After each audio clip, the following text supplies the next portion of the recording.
thấy lòng chỉ vẫn đất thôi. Bờ môi em lặng luôn yêu thương nắm đuôi, ngày kia tình ta đến với ta sẽ cho nhau niềm vui tuyệt vời. Anh ước mai sau mãi như ngày đầu,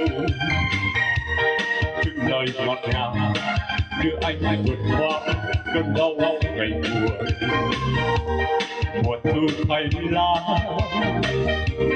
một nỗi tơ duyên, anh nguyện một đời tình ta mãi là mùa thu yêu đương. Anh nguyện một đời tình ta mãi là mùa thu yêu đương.